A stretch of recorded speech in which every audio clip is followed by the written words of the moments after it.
Un laboratoire avec les arbres à l'extérieur. Ça vous intéresse? L'idée, c'est que on fait une unité sur les écosystèmes dans ma classe et moi, j'aime bien aller à l'extérieur. Donc, ce que j'ai donné comme défi à ma classe pour pouvoir suivre le processus d'enquête scientifique était de me dire quelle est la surface totale des feuilles d'un arbre. Donc, je sais que ça, c'est pas très artistiquement fantastique. Peut-être que j'aurais pu mettre quelques branches comme ceci à l'intérieur. Voyons voir. Vous allez comprendre pourquoi je ne suis pas un prof d'art. Parfait. Très bien. Donc, nous avons notre arbre. Nous savons qu'il y a des feuilles. Maintenant, les feuilles des arbres sont très importantes. Ils sont faits de surface de façon à ce qu'il peut y avoir la photosynthèse. Mais si on regarde ici, il y a une grande quantité de feuilles. Donc, on se dit, est-ce que le soleil peut toucher toutes ces feuilles? Mais la beauté des arbres, c'est que vu qu'il y a du vent et qu'ils bougent toujours un peu, il y a toujours une surface qui est en direction du soleil. Donc, le fait d'avoir une grande quantité de feuilles permet de maximiser la photosynthèse. Photosynthèse qui nous vient de l'énergie du soleil pour permettre d'avoir une croissance des arbres. Donc, plus un arbre a des feuilles, plus il peut y avoir des photosynthèses. Maintenant, un arbre, c'est un peu comme un investisseur ou une investisseuse. Yeah. L'idée, c'est que l'arbre va dire, OK, à l'automne, moi, je prends de l'énergie pour faire des bourgeons. Comme ça, l'été suivant, je vais donner de l'énergie pour faire des feuilles. Et durant l'été, moi, j'espère que je vais avoir un retour sur mon investissement. Donc, la photosynthèse ici va permettre de pouvoir s'assurer de contrebalancer l'énergie pour faire les feuilles et remplacer cette énergie. Et en plus, s'assurer que l'on peut avoir de l'énergie pour croître. Donc, l'idée, c'est que lorsqu'on parle d'investissement, on veut investir de façon à ce qu'on puisse avoir son argent initial ou son temps initial et encore plus. Maintenant, cet été, il a fait très chaud. Pas qu'il a fait très chaud, c'était un bel été, mais ça a été un été qui était très sec. Et ce que j'ai remarqué depuis une semaine ou deux, c'est que même si nous sommes en septembre et qu'habituellement nous avons à l'automne des journées qui deviennent plus courtes, nous avons à l'automne des feuilles qui, ici autour de chez nous, ici on a une feuille d'érable, alors une autre feuille d'érable comme ceci, oups, allez, une autre feuille d'érable, des feuilles de chêne. Donc il y a encore plusieurs feuilles qui sont vertes. Par contre, les arbres ont commencé à se dire, il est fait très sec cette année. Ça veut dire que pour faire la photosynthèse, on a besoin de l'eau. Donc les arbres se disent, on a investi beaucoup beaucoup d'énergie pour faire les feuilles, mais il semble que le retour n'est pas aussi bon qu'on voulait l'avoir. Donc, au lieu de réparer des feuilles brisées, au lieu de remplacer les feuilles qui sont endommagées, les arbres, j'ai remarqué qu'ils ont commencé à dire, nous allons les laisser aller. Donc, de plus en plus, donc, on a ici des couleurs qui commencent à arriver sur les arbres d'automne. Donc, on est presque un mois à l'avance. Donc, on a des chênes, pas à 100%, mais il y a peut-être 10% des feuilles qui commencent à changer de couleur. Non pas parce que c'est l'automne et les journées rapetissent, mais le fait que les plantes se disent, on a fait trop d'investissements et ça ne vaut pas la peine de remplacer les feuilles. Alors, qu'est-ce qu'on va faire? C'est qu'on va les laisser tomber et on va espérer pour une meilleure saison la semaine prochaine. Donc ici, on peut voir, c'est une feuille où cet érable a essayé de la garder le plus longtemps possible. Il y a beaucoup de feuilles où la bordure sont jaunes ou ont changé de couleur. Et parce que les plantes se disent, nous ne prendrons pas de temps de garder 100% de la feuille parfaite. S'il y a des bris autour, ça va, on va essayer de maximiser le centre le plus possible. Et lorsque ça ne fonctionne plus, l'arbre laisse aller les feuilles. Donc, il y a beaucoup d'arbres ici où le centre est encore vert et toute la bordure est jaune. Pourquoi? Parce que les arbres veulent maximiser leur investissement. Et cet été, je pense que c'est un été où il y aura peu de croissance analysée sur les arbres.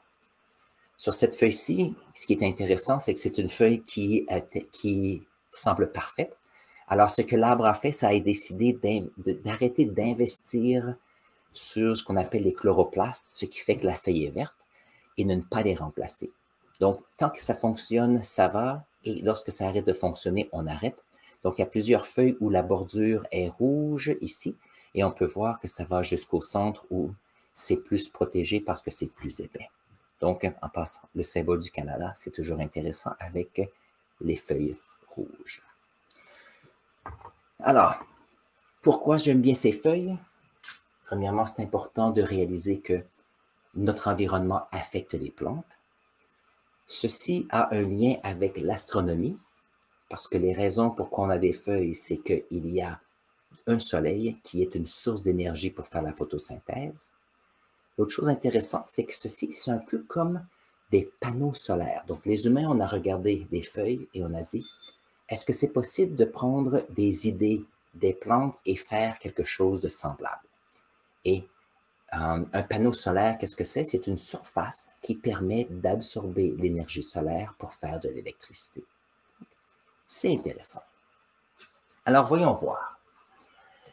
Alors, j'ai donné une question qui était à caractère, qui n'avait pas de réponse précise. Alors, l'idée ici, c'est que comment est-ce qu'on peut trouver la surface totale? N'oubliez pas que si on a un petit arbre, il y a moins de feuilles parce qu'il y a moins de croissance à faire. Si on a un arbre qui est centenaire, on a besoin de beaucoup plus de feuilles parce qu'on a beaucoup plus de systèmes à s'occuper et beaucoup plus d'investissement pour s'assurer qu'il y a une croissance. Alors, cette semaine, qu'est-ce que je fais avec eux? Premièrement, on se ramasse une feuille, comme ceci. Nous allons le mettre sur une feuille de papier quadrillé, comme ceci. Alors, la feuille quadrillée, ce sont des petits carrés de 0,5 cm. Nous mettons la feuille, voilà, comme ceci, donc. Et qu'est-ce que l'on fait? C'est qu'on va compter les petits carrés. Donc, si ça, c'est 1 cm², un autre centimètre carré, nous avons un demi-centimètre carré, et on peut trouver la surface d'une feuille. Maintenant, on a eu une discussion, on s'est dit, on ne peut pas enlever toutes les feuilles d'un arbre pour les mesurer. Alors, ce que les élèves ont fait, c'est que je leur ai demandé d'aller à un arbre, de prendre les feuilles qui sont déjà là, et en équipe de 2 ou 3, on mettait une feuille quadrillée sous la feuille pour la tracer. Comme ça, les feuilles pouvaient rester dans les arbres. Donc, l'idée, c'est que si on a la surface d'une feuille, et on peut ajouter 4 feuilles, comme ceci, on se retrouve avec la surface de 5 feuilles de notre arbre. Les feuilles sont toutes différentes. Les feuilles ont des grandeurs différentes. Ça veut dire qu'on ne peut pas prendre la surface d'une feuille et dire la surface totale. Donc, la raison pourquoi c'est intéressant, c'est que nous allons en faire un graphique cette semaine. Donc, je donne cette idée parce qu'il y a peut-être des personnes ici qui se disent quel type de labo est-ce que je pourrais faire ou de collecte de données je pourrais faire pour ma classe qui s'occupe de l'environnement et des écosystèmes. Donc, ce qui est intéressant avec ces données, c'est qu'on peut faire un graphique, donc, comme ceci.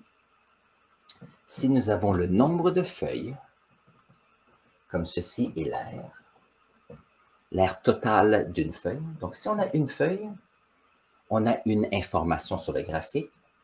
Si on a 2, 3, 4 et 5, on peut se retrouver avec des données intéressantes et ça nous donne une tendance. Est-ce que c'est une tendance parfaite? Aucunement, parce qu'en science, il n'y a vraiment rien de parfait. On peut seulement aspirer à, à des données qui sont le plus parfaites possible pour en faire des conclusions. Donc, le but cette semaine, alors, je n'ai pas dit à mes élèves que je faisais cette vidéo. Je vais leur dire probablement mardi, une fois qu'ils auront fait l'activité, parce que je veux qu'ils découvrent ce qui se passe. Donc, si on peut trouver ici dans un graphique des informations sur 5 feuilles, on peut trouver une moyenne. Donc, l'idée ici, peut-être que pour chaque feuille, peut-être que on va découvrir que c'est peut-être, je ne sais pas, 25 cm². Ça, c'est un exemple. C'est la moyenne de 5 feuilles. Donc, l'activité qui sera à savoir, c'est si je sais que c'est en moyenne 25 cm² par feuille, combien de feuilles est-ce que j'ai ici? Donc, le nombre de feuilles. Et ça devient un jeu parce qu'on ne sait pas le nombre exact de feuilles, mais on va regarder combien de grandes branches est-ce qu'il y a, combien de branches moyennes et de petites, et on va regarder combien de feuilles il y a sur une petite branche. Et on va faire une estimation. Maintenant, la raison pourquoi que faire une estimation, donc si l'estimé est qu'il y a, je ne sais pas, je vais faire, disons qu'il y a 1000 feuilles. S'il y a 1000 feuilles, il y a donc 1000 feuilles fois 25 cm². On aurait une surface ici de l'arbre qui est, de façon estimée, 25 000 cm². Et ça, c'est important parce que dans la vraie vie, en science, on prend des échantillons et on fait une extrapolation pour voir à plus grande échelle ce qui se passe. Donc, si on est ingénieur forestier, on ne peut pas on ne peut pas tout couper les arbres pour comprendre ce qui se passe. On ne peut pas aller toucher tous les arbres d'une planète ou d'une région. Il faut donc faire des échantillons. On prend un petit territoire et on prend des mesures et ça nous permet d'extrapoler. Même chose, on a COVID qui termine ici et là. Ça peut-être recommence à d'autres endroits. On ne peut pas prendre spécifiquement toutes les personnes de la planète. Par contre, on peut prendre des petits échantillons et extrapoler. Si on parle des étoiles de l'univers, on ne peut pas tout aller voir les étoiles, il y en a trop.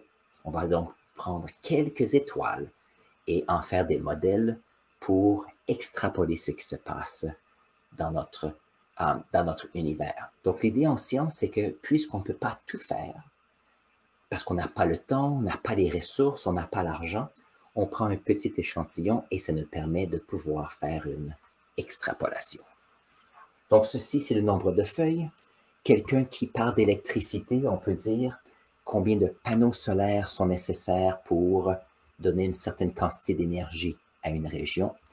Alors, ça fonctionne bien avec les feuilles des arbres. On parle beaucoup du fait que si on cherche une action qui est positive pour notre environnement, pourquoi ne pas prendre notre classe ou un groupe d'amis et planter des arbres?